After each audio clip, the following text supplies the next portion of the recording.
You know, Pine Grove is a legacy school of the modern era. Ego does not let you see the truth of what you are. And misunderstanding, talent is not important. This is what I believe. We can build the person. We can train the person. We can empower the person. I said, let's make policy that if any near and dear family member expires, maybe father-in-law, mother-in-law, brother, sister, 11 days leave, special leave is offered. A lioness not feeding the lion, the cub. Go and hunt on your own. Parents' psychology of, like what you said, that they are thinking the worst for their child, and then that's why they're sort of overprotecting them. So if you want your children to get that good education, Welcome to Inspired, where we explore the stories and leadership journeys of education visionaries who are shaping the future of learning. I'm your host, Ankur Gupta, and today I'm thrilled to introduce you to Captain Amarjot Singh, or as he is lovingly known, AJ Sir. Captain Singh is the Executive Director of Pine Grove School, a visionary institution that bridges the rich legacy of traditional boarding schools with the demands and aspirations of modern education. Over the next hour or so, we'll uncover the why behind Captain Singh's transition from the Indian Army to education, his philosophy of nurturing students into good, great, and godly individuals, and how his leadership has turned Pine Grove into beacon of innovation, sustainability, and community. Whether you're a school owner, teacher, or parent, this conversation will leave you with practical insights and inspirations to shape your own journeys in education. A lifetime of learning is hard to capture in any episode. We have done our best to break the episode into topical chapters for you to watch the full episode or pick up the gems that intrigue you to the most. Without further ado, let's welcome Captain AJ Singh. Sir, welcome to Inspired. I am excited to be here, and what a place to be. So please, welcome to Inspired, sir. thank you so much. Nice name, inspired. Yes, sir. We thought of thinking of what our purpose was, and we wanted to inspire the larger education ecosystem. That's how Great Inspired thought. Yeah. started. Great thought. But I always love to start with talking about the campus and all, and nothing could be more mesmerizing than the setup that we are at today. But before we do that, I want to start with, because there's a very intriguing backstory of where you started, right? So I want you to take us back in time, and really talk to us about where it all started for you, the journey of Pine Grove. I don't think it's something which is really, really planned and determined by your own thoughts. It's destiny which takes you, in whatever direction you want to go. Huh. My father was an Air Force officer. Okay. He was pre-independence, commissioned in the pre-independence time. So he was a squadron leader at the time of independence. Okay. So he had a choice to either join the Royal Air Force or the Indian Air Force or the Pakistani Air Force, because he was born in Pakistan. Okay. So he chose the Indian Air Force and continued, but he was in the education branch. Okay. So being in the Air Force, I was inspired to be a pilot. Okay. I thought I'll become a pilot. Got it. And so I appeared for NDA, for the National Defense Academy examination for pilot. I crossed the pilot aptitude test, but in the medical they told me that I've got substandard color vision. Oh. So I could not become a pilot. So after that, things moved on. But if I go backwards, before that, when I was 2 years old, my mom expired. Yeah. So my dad was all alone, looking after the children and working. So it was difficult for him to take care of the children. Either he hands over the children to maid servants or sends them to a hostel. So he chose to send us both, me and my brother, to the hostel. Okay. And I joined a very good, famous, great school, the Lawrence School, Sanaa. And at the age of 6, very small. Yeah. And but it was a need. It was a very necessary step for my father to take. So after Sanaa is when I appeared for the NDA, could not get through the Air Force, joined the army. And during NDA, I got sick. Okay. So I still reasonably did well in the NDA. Passed out quite high in merit. I was a squadron captain, and I got the best officer-like qualities from the academy. Mm-hmm. But when I passed out, I wanted to join Armored Corps. Mm-hmm. And again, because of my health issues, they didn't give me Armored Corps, they gave me Ordnance Service. Yeah.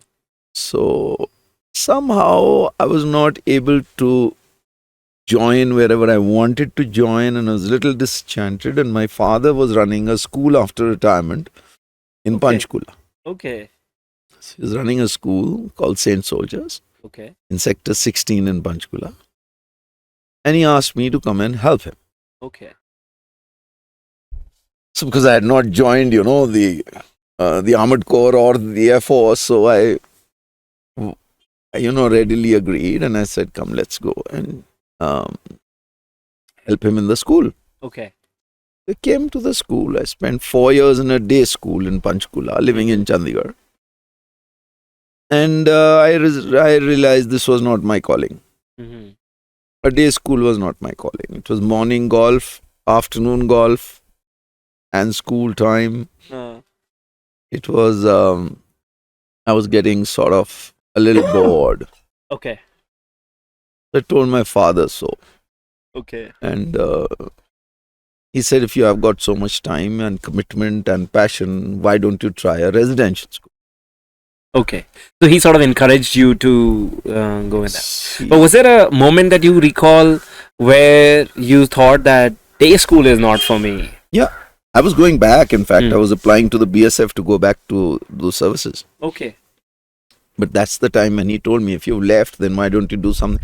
But one great thing he told me that time was, he said, today you are a job seeker Mm. as an army officer. Yeah. Tomorrow you'll be a job provider. Ah. So it's much better to be a job provider than a job seeker. Got it. So secondly, he said, the service you're going to do, the number of children whose lives you will touch, Uh-huh.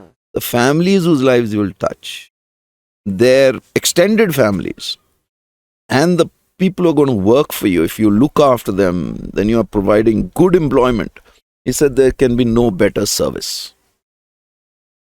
Did he ever share with you what made him choose the education line after retirement? No, he was in the education. He was Okay. in the Air Force education. He Oh, was got it, Deputy got it. Director of Education in the Indian Air Force. So he just continued on He to just- that from after. the Air Force, he went and established the school after retirement. Got it, got it. Does that school still exist? Yes, I'm running that too. Oh, lovely. So now it's got more than 2,000 children, and it's doing very well for itself. Amazing. So you have 2,000 students in Panchkula. Yes. That's amazing. So we'll get back to that.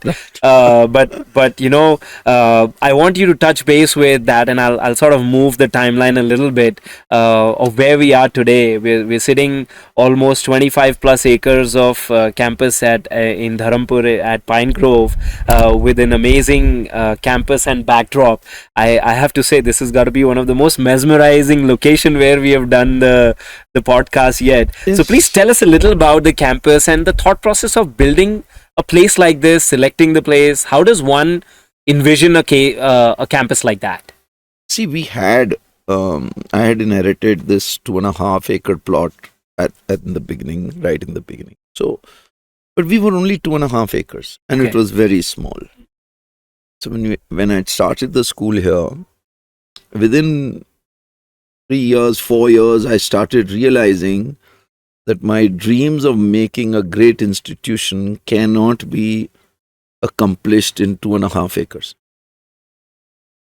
So I moved to Sabatu, where we had a 10-acre campus. Okay, Now it's become a 16, 17-acre campus. got it. But at that time, I felt I needed play fields, big play fields. I needed more facility, needed to give the children more. So I shifted to Sabatu from here. Okay. Sabatu was like a small dream school in the middle of nowhere. It was a real Gurukul. Yeah. And over the time when we started building Sabatu, That was in 1998. In a few years' time, we started getting more land here. So we grew from 2.5 acres to 25 acres here. Wow. So At that slowly, point, the school slowly, was not slowly. running here. No, it was. It was the a small junior run. school. Okay. It was the junior school. Got it. So the senior school was in Sabathu and the junior school was here. So the requirement for more fields and infrastructure was first fulfilled over there. Right. And then when we got land more here, Okay. so we then came back and concentrated here to build this into a world-class school. Got it. So please, yes, walk us through that, because what I see around here is certainly, an architectural marvel at a tough terrain and topography where we are. So a lot goes into that. The challenge for us was that each time we got a little more land, our thought processes would change. The master planning would change. The layout would change. The thinking would change. So it was changing all the time. Got it. But still, we've somehow managed to accomplish it into one solid entity, which has now got facilities which are exceptional. The reason being that when we started the school, and I used to talk to my friends, and I used to talk to people who were learned, and some of them told me, one of my friends told me, that benchmark the best in the world. Don't benchmark what you have seen or where you've grown up or where you are, the neighboring schools or the nearby schools. No, he says, go. I then started visiting schools, and I visited hundreds of schools in India and abroad.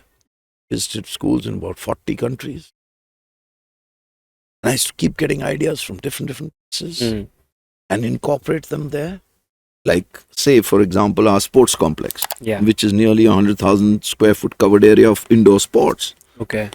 So you've got squash, you've got indoor cricket, you've got a swimming pool, you've got a yoga hall, indoor basketball, indoor badminton, heated swimming pool, lots of facility, in one complex.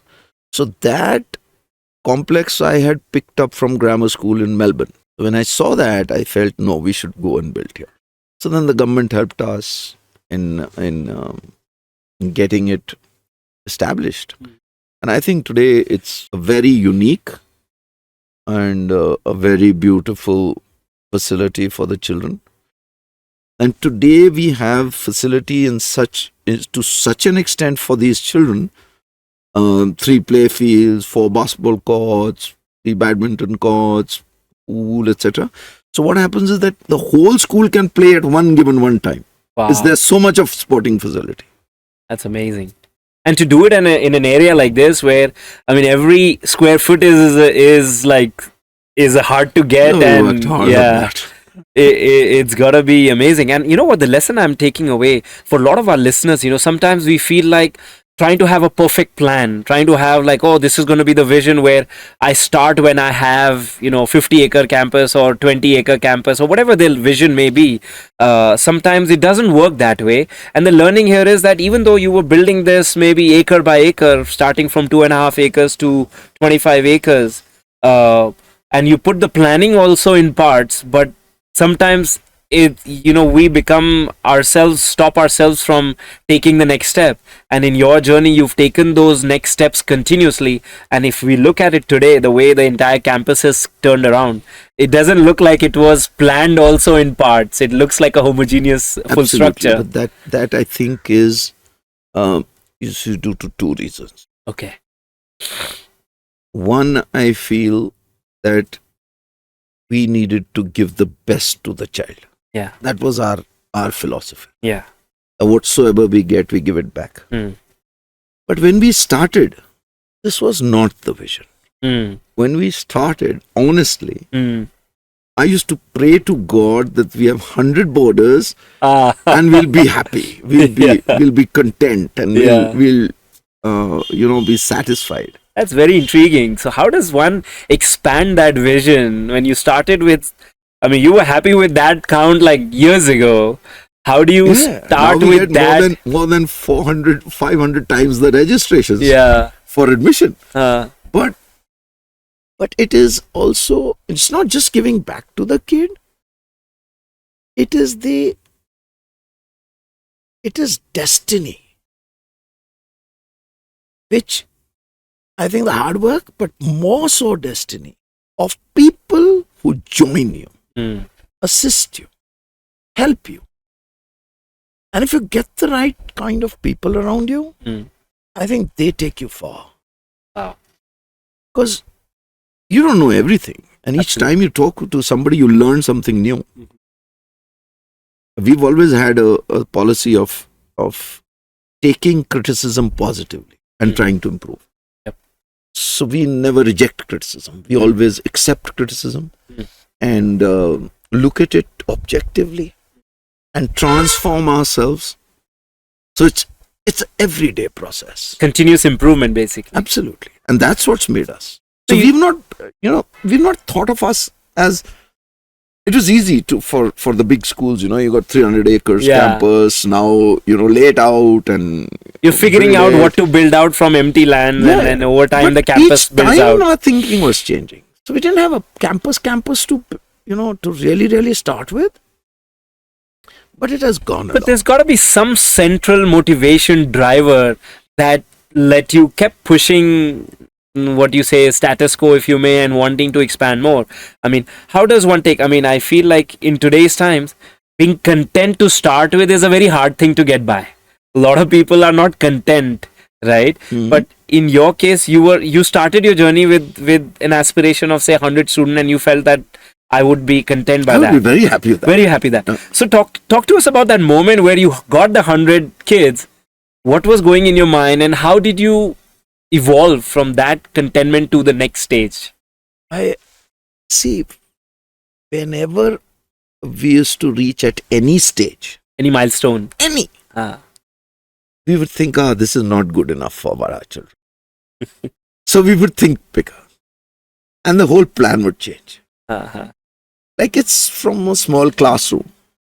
In the beginning, you would feel that this classroom is not good enough as a classroom. Hmm. So you'd want better classrooms. You think the dome is not good enough as a dome. Then you think of better. Because we have evolved. We've not planned on a big scale and then grown like most big schools would. Yes. So each time we have felt that the dome is not good enough, we've thought of a new dormitory or a new facility.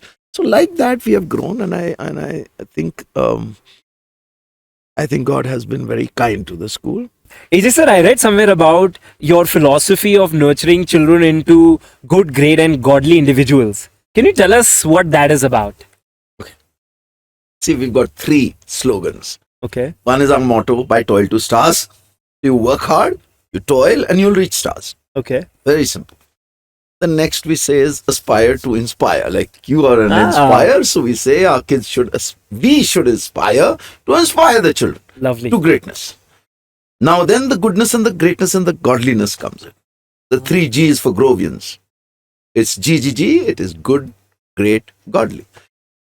Goodness is the primary value which we feel is necessary for all human beings. Ah. It covers all other values. Hmm. We feel that there are hundreds of good values. The honesty, loyalty, dedication. There are so many. Hmm. We see if you are good, you're covering everything. Hmm. That goodness will determine what your values should be. Absolutely. Now, everybody, we believe, has something special in him. Every human being. Like if I look at you and I really observe you deeply, I'll see something in you which I should be able to respect or admire. Mm-hmm. That is your greatness. Mm-hmm. So you need to recognize your own greatness, Interesting. your strength and your greatness. Mm-hmm. Your strength in your greatness. Mm-hmm. And every individual is great in his own way. Mm-hmm. So he has to recognize his greatness. So the goodness comes first, then recognition of his greatness comes first. And then the movement towards godliness is that if you are going to do anything in life, any action, or you speak anything, you ask yourself, What will your gods react to this? So response of God from this action. From this action, say I'm going to say something to somebody, or want to hurt somebody, or want to help somebody. If it was God in your place, how would he behave? Is that like larger than life context? Absolutely. So the values of the highest order it comes on. Nice. So if you can act in the way your gods are going to act, nothing can you will do wrong ever in life. A great navigator also. So it's from the goodness, recognition of your greatness, and then adopting godliness. So that's what the type of children we create. And you talked about, having people, and I obviously people development will get into a lot of depth later in the conversation. But I do want you to touch that. You said that it's the people around you that you really take you far. What has been your secret, if you may, to build that kind of team at Pine Grove to help you bring and achieve these goals and evolve these goals forward? See, we have seriously believed that talent is not important. This is what I believe. Okay. If you think that you should get talented people and very proficient people, you're not going to get them. Okay. I believe attitude is everything. Interesting. So if at the time of appointment, we see a person with good attitude, that's the person for us. Then we can build the person. We can train the person. We can empower the person to further empower our children. Wonderful.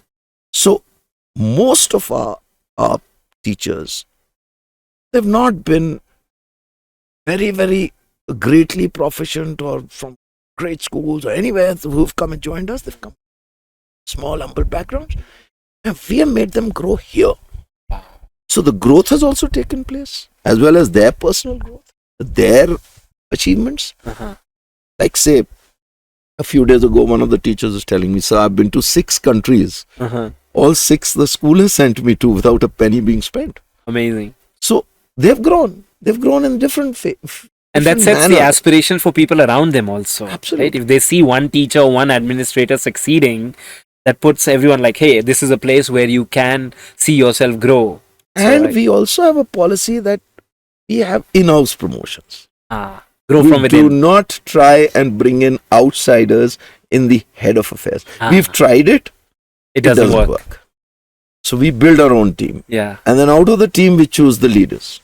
I want to step back and ask you this, that you talked about attitude, right? And I think that's increasingly getting a lot of attention because what they say is, competency you can still teach. Attitude is something people bring from home. Absolutely. So how does the school, I mean, there's a lot of school owners and teachers and heads of schools listening to this. What is your way of identifying attitude as you are filtering out candidates to bring on your team? It's body language. It's the answers they give. It's during the interaction you can come to know the attitude of a person. And then you know that if he's qualified and he's got a good attitude, he can be trained. Now, one of my friends, Ravi, he told me, Ravi Santhani, he said, and a very good thing he said. Yeah. He said that many times a person tells a head of school, why do you spend on your teachers, training them? You're spending so much money on training them. For example, I spent about 26 lakhs on training 6 teachers to go to USA to get trained in how to manage our intensity of children and discipline of children without beating, without shouting, without, any intensity of your own. Now, for that training, I had to spend a lot of money.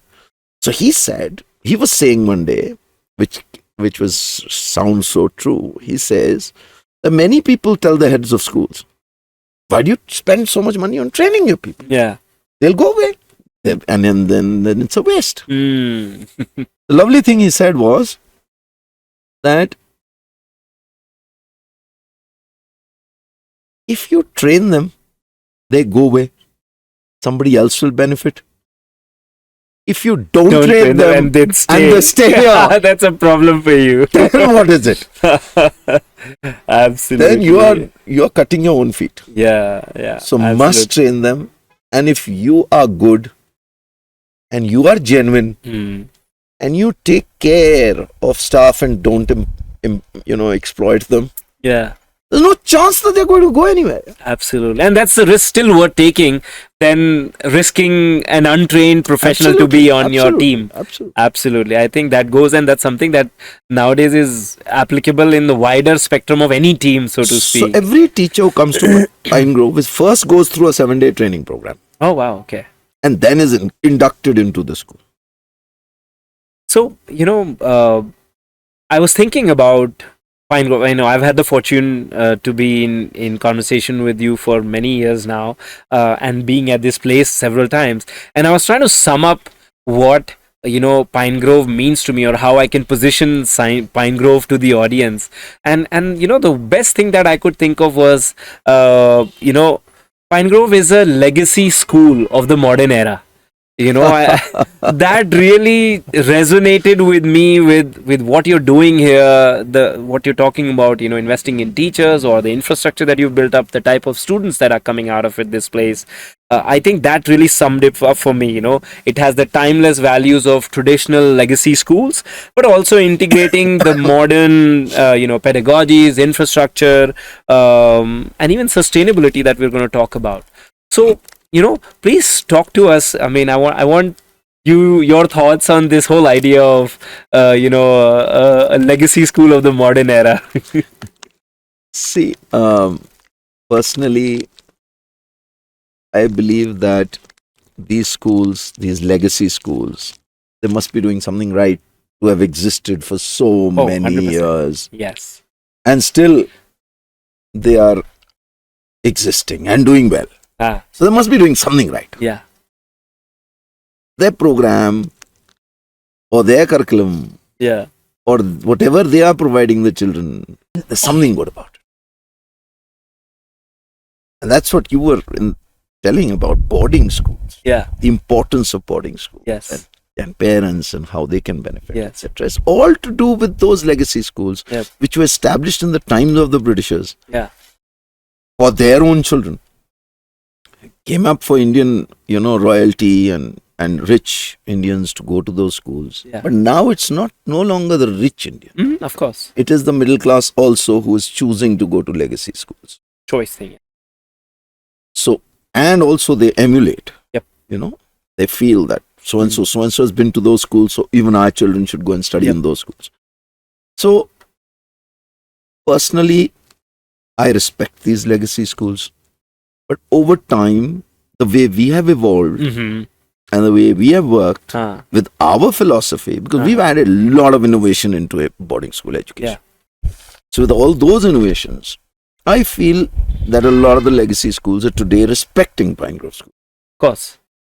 So it's not a legacy school as such as what you would, but it's a very nice modern boarding school. Absolutely, and that's why this whole concept of modern day legacy school in a modern era resonated with me, and I want to take this thought a little bit further. If we had a time machine, and we are fast forwarding 70 years, and it's the 100th year celebration of Pine Grove School, what would be the message from Captain AJ Singh to that audience? I would say that if my policies and philosophies of education sustain for 100 years, they must have done something right. I have no doubt in my mind. Then they would be doing something very right. Got it. Because we are very sincere towards our policy making for child development. Yeah. Whether it is their mental development or physical development or emotional development. Yeah. We're working very hard. Yeah. And we made so many parameters on which we work. And we try our best that in no parameter can a stakeholder point a finger and say, here you're not doing well. Yeah. So that's the kind of philosophy we have in us. But that's going to take you to that 100 year. But I'm very curious about what would your message be to that audience celebrating 100 years of Pine Grove? Exactly what I said. I would say If you have existed 100 years, you've done something right. So continue to do what you are doing. Nice. If you are as popular and as, sustainable and still doing a good job, it's very difficult for a school. There are many legacy schools, Of course. who have not made it along the way. But many have, Yes. and still existing. So if we exist, then wow, then we've done something great. I want to switch gears a little bit. For the school owners and leaders listening, Pine Grove's journey is full of a lot of wisdom that has been sort of evolved over the years. So, not only have you grown in size, but also sort of evolved in philosophy and the impact that you're creating. Could you please share some leadership lessons that, people listening can take from your journey? Personally, I would feel that if you are, as a leader, sincere to all stakeholders, whether it be parents, whether it be your teachers, whether it be your supporting staff, your servants, as well as your students and your alumni, if you are fair, consistent, sincere, logical, transparent, you'll find that everybody will be relatively happy and you will grow. What happens is, at times, you're unfair to one person, it permeates down to many others. Even a person, say, who has supplied something to you and has not supplied it up to the mark or as per specifications. Yeah.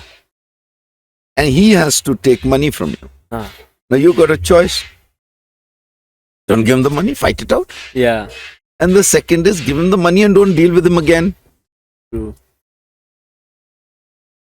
So for goodwill, it is better to compromise, move ahead,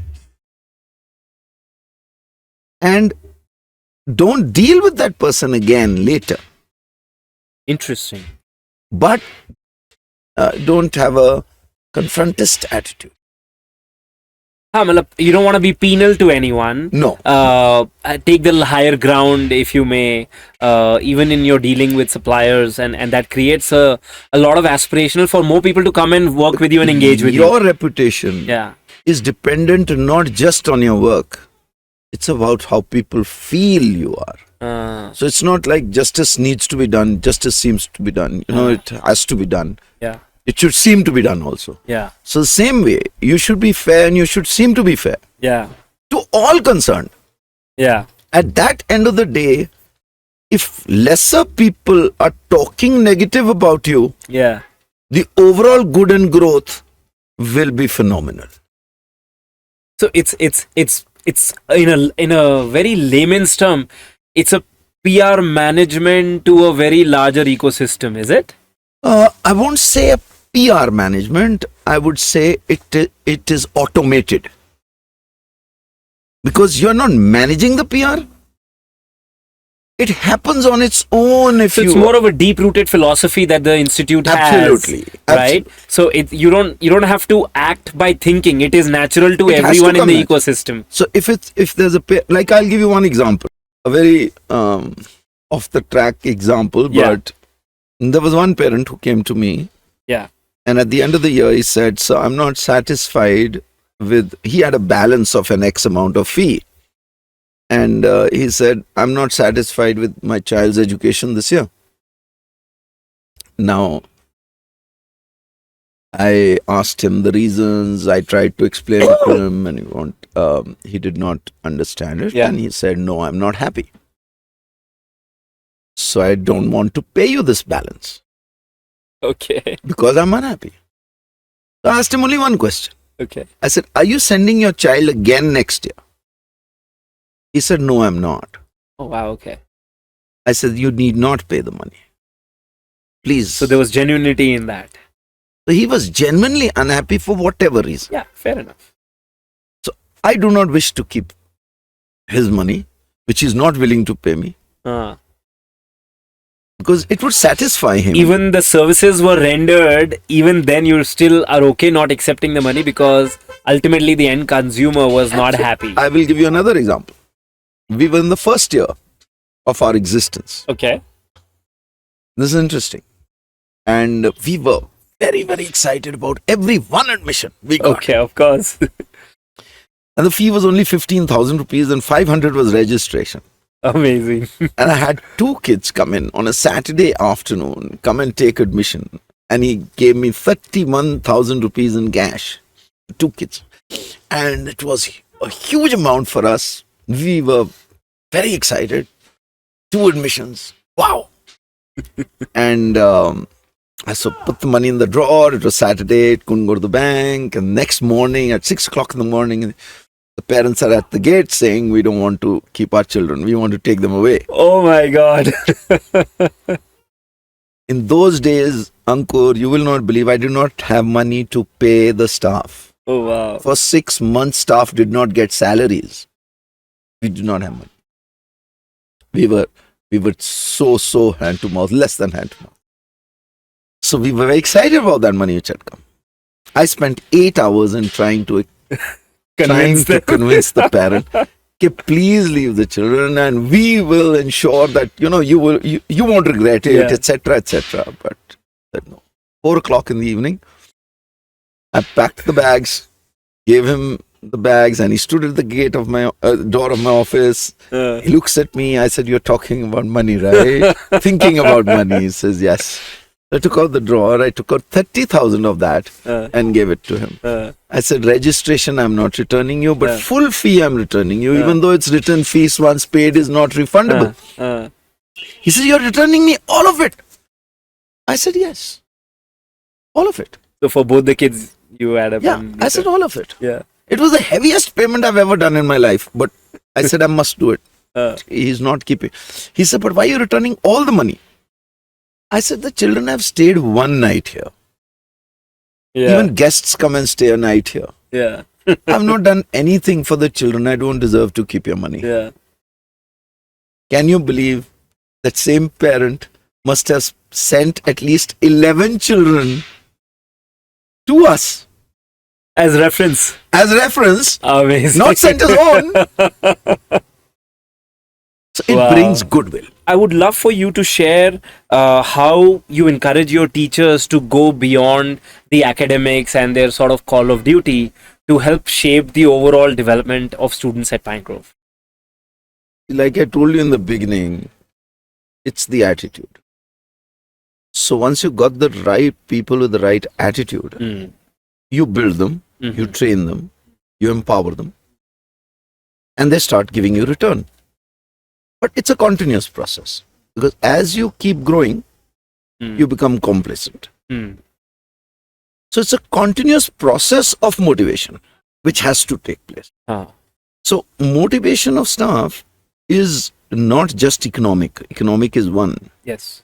But I am sure there'll be people who would go for a lesser pay where they are happier. Yeah. So it's not just economic empowerment. You must look after them economically, but it is the work environment which is the most important, where they are helped, assisted with all kinds of problems. The moment anybody has any problem, whether it is work-related problem, whether it is that is a professional problem, whether it's a personal problem, any which way, if anybody has a problem, it needs to be addressed, needs to be, looked at sympathetically, empathetically, as well as according to the rules of the policies, etc.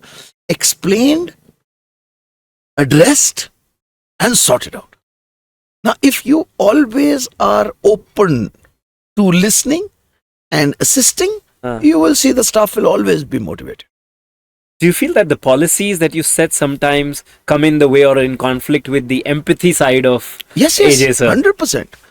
How do you work with that? Because I feel like that's a challenge that a lot of the listeners might resonate like with. say, for example, I learned that a teacher long ago had resigned. Okay.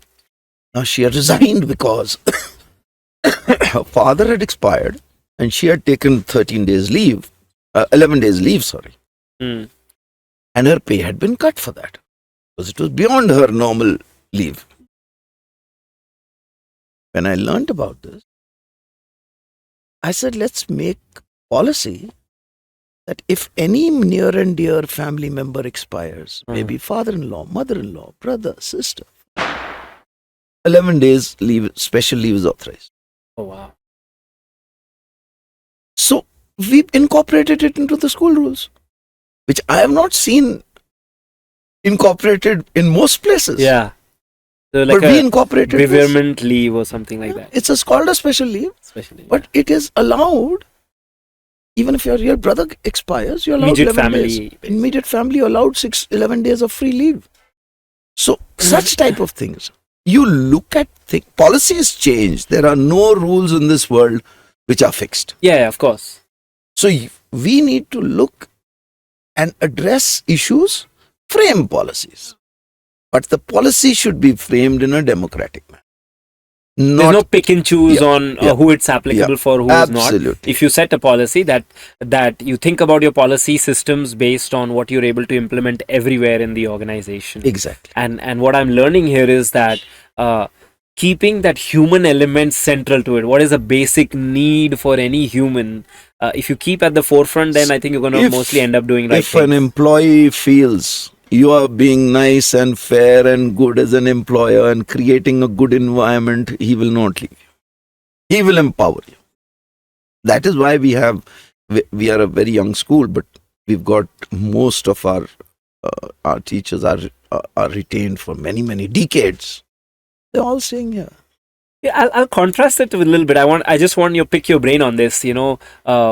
Just as a business, I'll say this now that sometimes you work on your culture, you work on your sort of right environment for your team, but at some point you will see yourself talking to a colleague who's saying, "Hey, I like everything over here. It's just that the money that I need right now is something that I cannot leave what I'm getting elsewhere." How do you address a conversation like that in the context of a school environment? Because I'm sure that happens also. I believe that a salary structure of a good institution should be such which compares to other good institutions. One, is very difficult for the person to get a better salary. So you take the market and you may be a little bit above market. You must be a notch higher. Yeah. So it's not very easy. But then, if one odd person, wishes to move on for a higher salary, growth is very important. Of course. Why not? Yeah. Should go.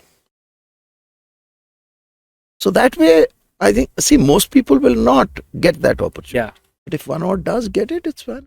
How do you ensure at your school that in case in an event that there has been in so many years, there has been probably times where people had to leave for whatever reason. If this is a financial reason we're talking about, there could be other reason where important stakeholders may have to leave. How do you build your processes and systems in the organization, in the school, which allows no sort of disruption in operations or impact to the students or the larger ecosystem? How do you do that at Pine Grove? Again, it's work environment. You create a great work environment with proper ethics and ethos. People don't ditch you.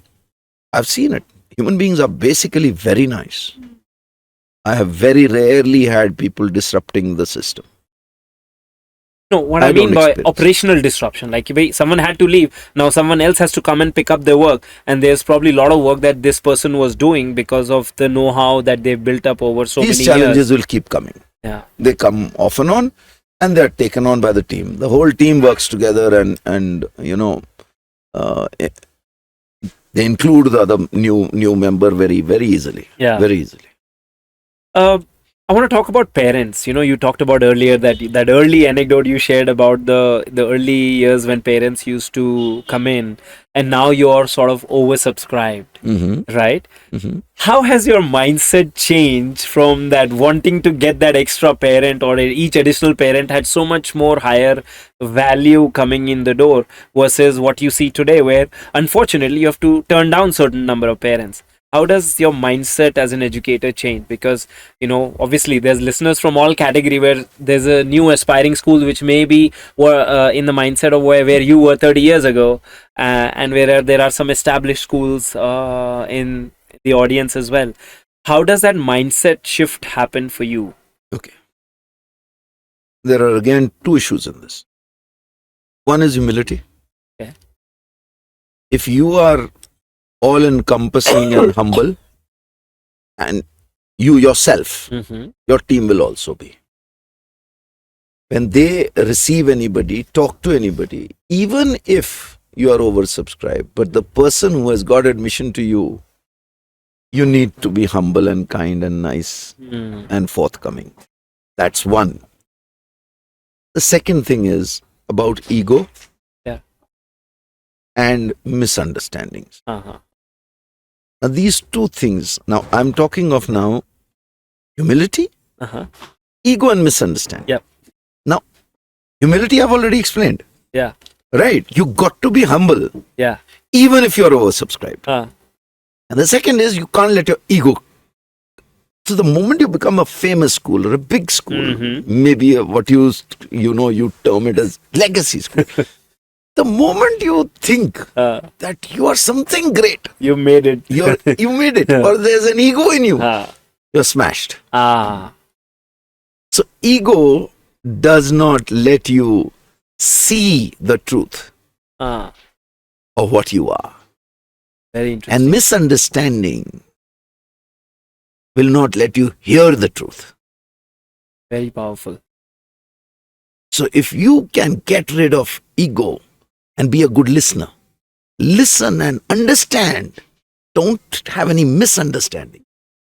So it's be humble, don't have an ego, don't carry an ego on your shoulders, and listen and try and clear misunderstandings. Nothing can go wrong with you. Yeah. Very interesting. And I think that addresses for people who have now been oversubscribed or sort of established schools. I'm talking for them. Yes. What about someone who's aspiring, for them each new admission is like a very valuable asset right now. What advice would you have for them to sort of build their process and not be maybe too worried about that extra admission and focus on their core? How to work on that? I think if they just do the right things, everything. The world is so large. It is so big. There is space for all. Yeah. Anybody who is trying to do his job but does it well. Sticking to your core expertise. Absolutely. Your core ethics. Yeah. Expertise will keep coming. It's your ethics. Very interesting. Which is most important. Ethics of function. To all stakeholders. If your ethics are right, nothing will go wrong. Perhaps also why you're doing this, right? I guess if you have clarity of that, then initial struggle of admission may not deter you from the journey that you've taken on. See, in a school, one has to be very clear that you're doing a social service. This is not a business. The moment you talk of school or education as a business, you cannot deliver that to the child what you really want to deliver. You cannot. You will always be thinking of money. Yeah. While money, I believe in education, is not, the aim is not profit. Yeah. Profits are incidental in nature. They are excess of income over expenditure. They are not the primary goal. Yeah. So profit cannot be a goal in education. And if it is, you cannot run a great institution. Interesting. Simple. That clarity is absolutely needed for anyone thinking about in education or already in education. Absolutely. So to speak. Makes sense. Parents also nowadays, with so many new options available, like call it modern schools or curriculum diversity, has become increasingly very readily available in all parts of the country. Option to go overseas is also becoming easier. We have international boards like IB, Cambridge, and then the traditional, more conventional boards, CBSCs and ICSCs of the world are also evolving. From a parent's perspective, and especially the younger parents that are coming out, our age parents, it could be quite a daunting and confusing task. How do you advise a parent to sort of filter through that overabundance of information of picking what the right school, right curriculum is for their child? This again is not a one-stop answer. Yeah, of course. So there is a lot of exposure which every parent requires. But most parents and most even schools will tread the beaten path. If they are happy, they've been, in a certain curriculum, they will want to follow that. What parents did, they want to put their child to the same. And also, it's the school also. It's like the leaders in the school, what they have been exposed to, they'll be more comfortable with that. That's their core competency area. So they would go there. So it's like, if I'm educated in a co-ed school, I like a co-ed school more than a single-sex school. Yeah. Right? Because I was exposed to that. So similarly, you'll have diversity. You'll have huge number of curriculums and different boards and different everything. But they are all dependent on who is running the place and what his thinking or his exposure or his ideology is. So it at the end of the day, the parent himself, if he is very, very keen, needs to expose himself and understand the different curriculums and how they are going to help him or his ambitions of his child, and then determine what is necessary or good for his. The school is not going to do it. The school is not competent enough. No, obviously, the school will not do that, sir. But I mean, from your experience and in terms of guiding and counseling parents to some extent, how does a parent decide? I mean, like you said, the default is like, jo maine kiya tha, that I can do that again. They then determine what is the future course for my child. What kind of course am I wanting for my child? Now, that future, if he's thinking, see, most philosophies today say, do not try and determine the future for your child. Right? Yeah. The child will determine for himself what he wants and what he wants to do. You just want to give them a diverse exposure for them to pick what's out there. Right. But today, if a parent is thinking, no, I want to send my child abroad, and he's predetermined and made his mind that he's going to send his child abroad, so he's going to choose an IB or a IGCSE curriculum. Right. Because that's going to align them better. They're going to align them better. Or AP place, APs, advanced whatever. Placements, yeah. So what he is thinking of that. So according to that, he will determine what he wants to do. But there are curriculums which somebody says like an IB is a better curriculum. These are all debatable. Yeah. So there's pros and cons to everything. There is no... and even when you talk to international school owners, like people who are running educators in the international school space, even they will say that, it's actually a myth is where only if you want to go abroad is when you send your child to an international school. I mean, they are also trying to advocate and say that, it's a way of education. That's about it. Say you pick up IB. Those people who are actually running IB schools or IB teachers, they swear by IB. Yeah.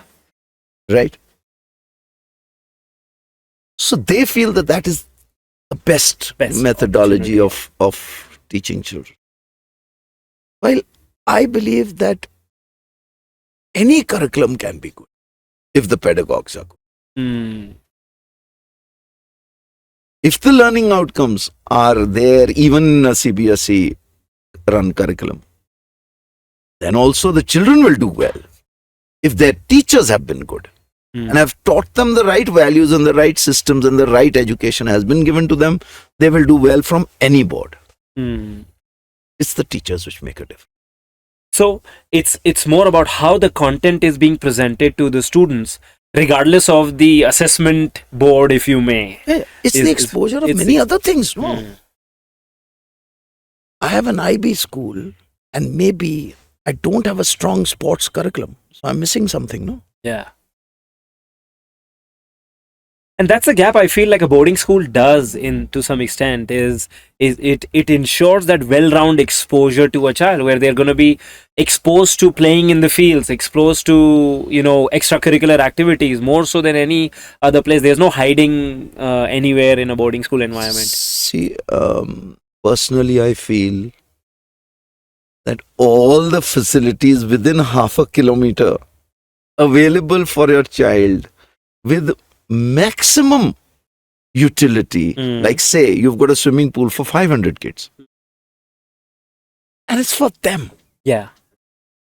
Or you've got 3 play fields for 500 kids. So it's a 1 play field for 150 children. Look at the amount of facility vis-a-vis child is getting. Where you'll go to a day school, there'll be 2 play fields, but there'll be 2,000, 3,000 children in that. Now, will the same child get the same exposure? No. No, absolutely. They'll be standing in line half the time. Absolutely. So, a boarding school, the compact, well facilitated boarding school, there's nothing like that in education. Otherwise, in a day school, what happens? A parent after the school, child will first travel an hour back home in a bus. So, gone 1 hour gone. Then he'll have a change and all. And now the mother wants to take him for swimming or wants to take him for dance. Then she has to get into the car again, take a driver, go personally, go for the dance class, then wait for the child, do the dance class, then bring him back. So 4 hours gone. While in those 4 hours, the kid in a boarding would have played also and done dance also and would have, done maybe a band also and done 2-3 other things. And everything is just 200 yards away. True. And he doesn't need any personal supervision. Yeah. So the facility vis-a-vis child ratio is so fantastic in a boarding school, it's uncomparable. Cannot compare. So that begs the question about who is a boarding school for? Like, what type of child or parent? Because I don't think, yes, the child is going to be at the boarding school, but there's equal alignment of the mindset in the parent who are able to send their child to a boarding school. So in your experience and your advice to who is ideally a boarding school for? Again, this question, you can write a book on it. Of course. All right. But to keep it short and concise, the need of society is good education. Yes. There are many towns still without good education. There are schools, day schools, which have come up, but they're not good. The exposure of facilities, like I talked of, they're available, but they're too far flung. Kids cannot do it. There are now so many separations taking. Marital discord. There is now the DIG group, the double income group. The mothers and the fathers are both working. Going to look after the children. Yeah. You've got so many transfers taking place. There are people, one parent is working abroad, one is in India. Does she go to work or does she look after the children? Very interesting. The personal care and attention now for a child at home is a challenge. Yeah. It's a huge challenge. While in a boarding school, you know that children will be cared for by people who have no selfish interest. Yeah. They will teach your child right from wrong. Yeah. With no interest. While a mother or a father at home don't have the guts to say no to a child. This is a fascinating shift, very old. If you went back 10, 20 years ago to some extent, the idea was that, it was almost like a threat, like, hey, if you don't behave, I'm going to send you off to boarding school. Exactly. And that's what we tell our parents. Dare you say such a thing? Yeah. This is not a punishment. This is not a punishment. Not exactly. It's a very happy place to be in. Yeah. And that's what they should believe in. It should almost be like, hey, it's a privilege to be able to go to a boarding school as compared to, hey, you were sent to boarding school because you were sort of not doing what things you were supposed to be doing or behaving at home or something like that. Very interesting. But there is no gain without pain. Well said. So if you want your children to get that good education of a boarding school, you've got to go through the emotional pain of separation. I think that's what's it's happening. A lot of the parents want the benefit and value that comes with a boarding school exposure, Don't want the pain of separation. but don't want the pain of separation. Yeah. So how do you? What's your advice to those parents? It's just initially for the first year. Okay. So if they can hang out for that first year, Yeah. then they'll be very happy with the outcome. Yeah. It's that jump, that leap, that you see. There are so many stories Mm-hmm. of a lioness not feeding the lion, Mm. the cub. Mm. Go and hunt on your own. Yeah. Knows that he can get, killed in his hunt, Yeah. but she has to push him. The eagle has to push the child, the baby bird out of the nest and say, fly. Has to know. Mm. There is a time when all parents have to push their children out into the world. And that's increasingly becoming difficult for the younger parents. They just Because, don't have the comfort of letting go. It's only a change and shift of mindset which has taken place in the last few decades, Yeah. where the mental strength of parents is becoming lower. They are scared of everything. Yeah. They won't like a kid to walk on the road because he may get hit. Yeah. There can be an accident. So overindulgence, overprotectionist attitude is going to obviously harm the child. And in the long run, it is going to harm the child. Yeah. That makes sense. And I think the parents' psychology of, like what you said, that they are thinking the worst for their child, and that's why they're sort of overprotecting them in all aspects. It And in also, some ways again- is hindering the growth of the child. Again, it is experience. You see, if a person has had a lovely experience in boarding, Mm.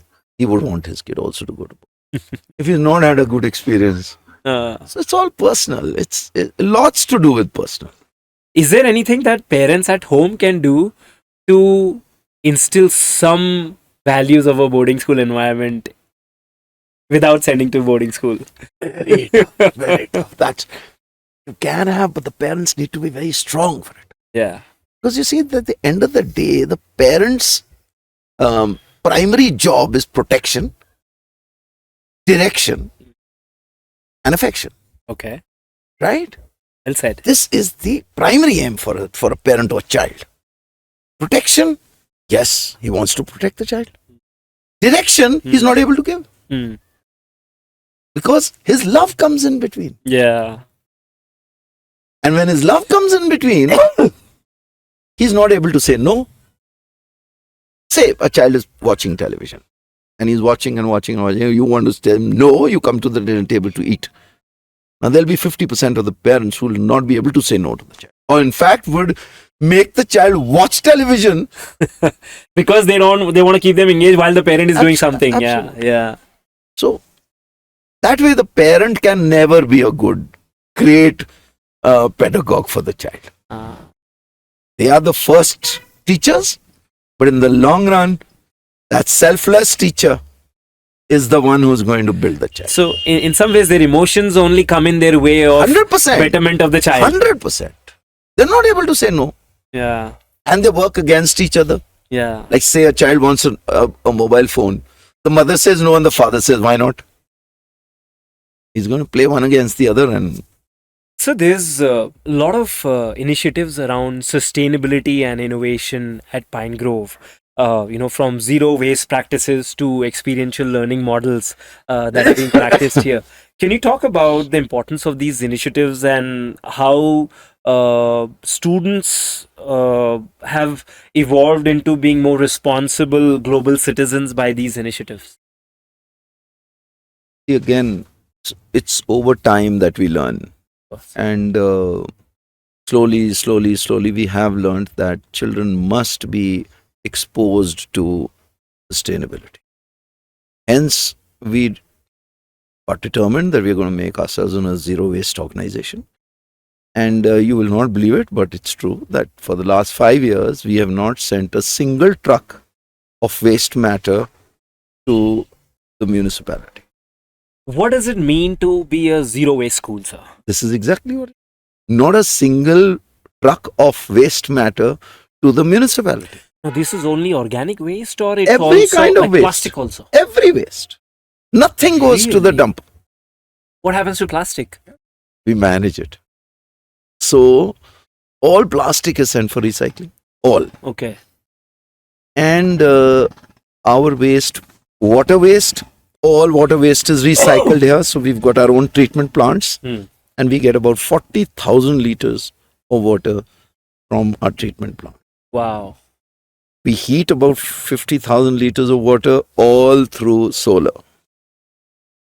We generate about 200 kilowatts of energy from solar. Amazing. And so it's water, it's electricity, it is waste, it is recycling. So nothing goes to the sewer. No water goes to the sewer. Wow. We recycle that also. Is there a certification for this, like a sustainability or carbon footprint certificate? We've got Green School Awards for the last 5 years now from the state and the center. That's amazing. Yeah. Are there many schools that are doing this?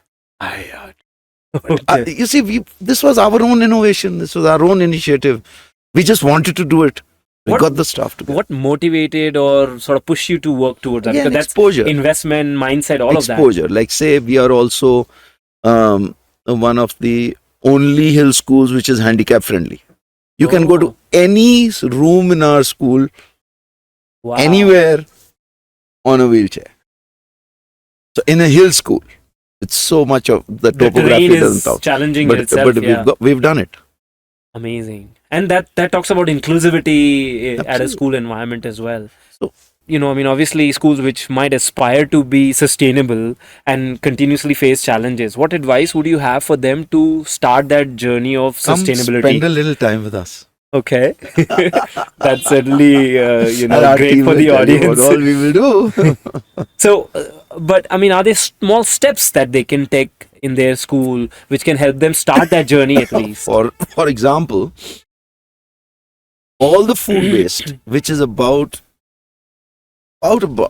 something close to about 100 kilos every day. Mm-hmm. So 70, 80 kilos, 100 kilos of waste, food matter waste, is recycled and made into compost Oh, on a daily basis. wow. We are generating about 100 kilos of compost every day, and no waste is being thrown. So that's the way we are. That's amazing. I want to switch gears to, there's a lot of talk about the NEP that has come out recently. What part of NEP you get most excited about? When we studied the NEP, and there were so many points to be studied, we felt that we are doing everything. Ah, We are already doing everything, except for the one most important thing was Indianization and emphasis on Hindi. okay. So now, as a school, we have once started teaching bilingual up to class 5. So all subjects are bilingually available. Yes. So what, the student chooses one way No, or the no, other, he's or taught in everyone gets both. exposed to both? He's taught in both. Ah. So the whole social studies syllabus will be taught not only in English, it will be taught in Hindi also. So by the time the child reaches class 6, his grasp of the subject is fantastic. And when you say bilingual, you mean English and Hindi? English and Hindi. That's amazing. Because Hindi in most schools is just like a subject. No. Now it is it's a medium now till class 5. So it's a dual medium. So he's taught the full course of math also in English and in Hindi. So he's taught social science in Hindi and in English. Wow. He's taught science in Hindi and in English. So those words come into him when he's a child, no? So Oh. then his proficiency in language develops. And that's not a challenge once they move past those grades, It because goes slow. one language may be an inclination or the If other. you are seriously teaching, you can handle both. Children are very, very smart. Yeah. They pick up very quickly. And the second thing what we've done is that we made the school into a 5-day working school, 5-day teaching curriculum. So we only teach 5 days. The 6th day is used for personality development. So it's current affairs, it is public speaking, it is case studies, it is exposure to value education, it is all that we cover on the 6th day. So that makes the school curriculum very unique. And as things evolve, like, you talked about teacher training earlier as well. Are there specific sessions that your teachers have to go through to get themselves aligned with these new developments? Yes. We do. Like I told you, we do a 7-day training program of every teacher before he gets into the school. And that training program And also then keeps continues. upgrading itself. Yeah. Got it. Continuous Makes sense. process. Makes sense. AJ sir, if you were to look back in the rearview mirror, and if you had 3 pieces of advice that you would give to 30 years younger AJ sir, starting out his journey, setting up Pine Grove in a 2.5-acre campus, what would be those 3 advice that you would give to the junior AJ sir, 30 years younger from today? When we started, we were very brash, we were very loud, we were very, we were full of like the Fauji style angry man. So I would tell myself that is not the way in education. And we have evolved in thinking about education being a service rather than a business. And that has evolved over time. It is. Okay, cool, too. Okay. So if you think right in the beginning, it was, thinking of earning for yourself and making some money. No. But you realize that this is, if you want to do business, then please don't come to education. There are lots of businesses around in the world. Don't treat education as business. So this I have learned over time. So I would tell the man starting off right in the beginning, do not come into this profession if you want to treat it as a business. Yeah. This is not the business of education. It is the social service of education. And the third point? Learn as much as you can, quickly. Because when we come into education, I was that young man and I knew nothing about it. So at every stage of life, you think you know it all. But actually there is a lot to learn. So I would say, if you are young, you're getting into this profession, try and learn as much as you can. So expose yourself. Yeah. Very cool. I think these are amazing anecdotes, and I think that would largely resonate with all the younger 30 years old who are getting into their journey or starting to think about being in education. So thanks so much for sharing that. I think looking back on your journey, with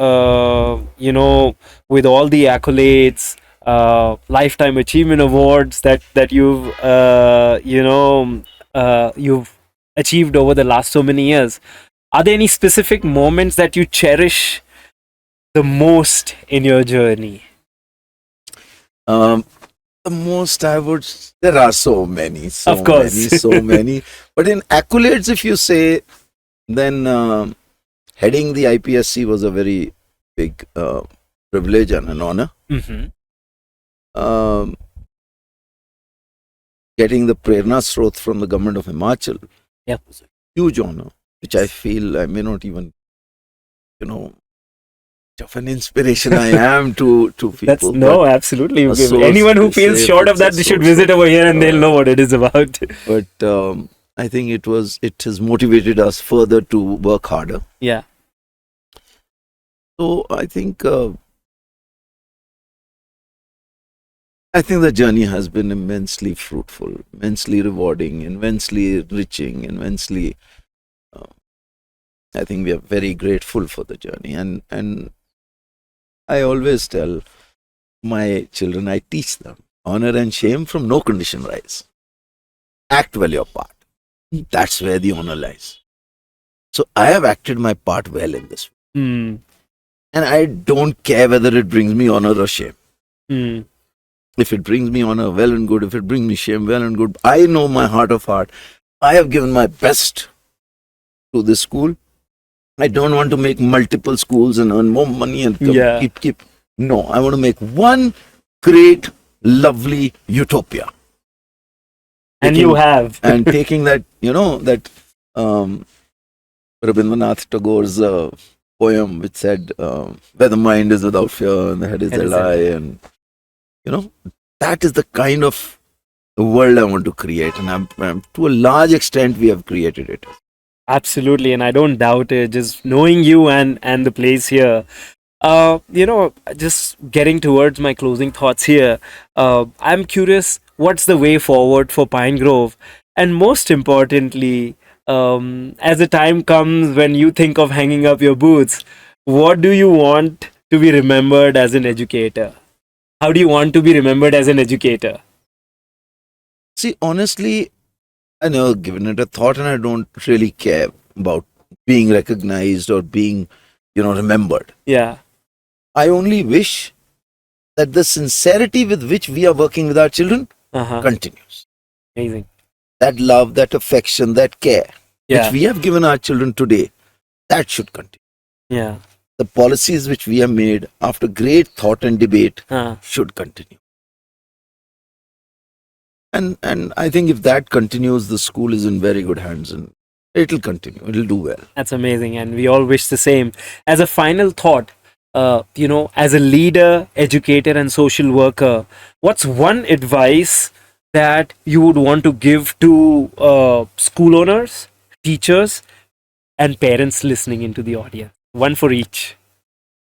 For parents, I would say, parents, your teachers, respect them. Because the respect of teachers is dying day by day. For parents, I would say that your teacher is getting very little for the amount of effort he's doing. Give them that little respect. That's what they want. That's Well what said, they yeah. crave for. And if you give that respect, they will love your children all the more. If you treat them that you're paying money and you want service from them, that is the worst kind of attitude you can have. Yeah. As parents, I would say, I would give them that advice. Yep. And For teachers? for teachers, I would say that continue to do the hard work you're doing. Yeah. You're doing an amazing job. And the teachers are really, really working very hard. So I just say, just continue. And don't keep dreaming of other things. You're doing a great job. Your service is invaluable. You and your greatness is immeasurable. I say, teachers, well done. Yeah. And For the school owners, for the leaders. school owners, I've already told you, but I'll repeat it. School owners, do not get into education for profit. Profit should not be your motive. It should be incidental in nature. You should come for service, Yeah. for the well-being of the children, for the development of the children, for the growth of the children, for their existence. And that's what you should work for. Awesome. I think that is amazing anecdotes and wisdom that we have learned from you today. I'm sure I can speak on behalf of our audience that what you have shared so candidly today will help us in our journey of driving the education ecosystem forward in India. So thank you so much for your time today, AJ sir. It's I been a am privilege to thankful be to here you. and hearing from you It's firsthand. an honor for me. Ankur, thank you very much. Thank It's an you, sir. honor for me. And I know you didn't give me any prepared questions, but but it is Absolutely. impromptu. And if I've said anything wrong, I No, I apologize. think that's by design, and And- I feel like that's where the natural wisdom really comes out from our guests, and to do that in that way, I really appreciate you Thank you so taking much. that on. Thank you so much. To our listeners, I hope this episode with Captain AJ Singh gave you a fresh perspective and practical ideas for your own educational journey. Feel free to comment below who you would like to see as our next guest. Don't forget to subscribe, share this episode, and join us next time on Inspired as we continue to uncover the stories shaping the future of education. Until then, stay inspired. This is your host, Ankur Gupta, signing out.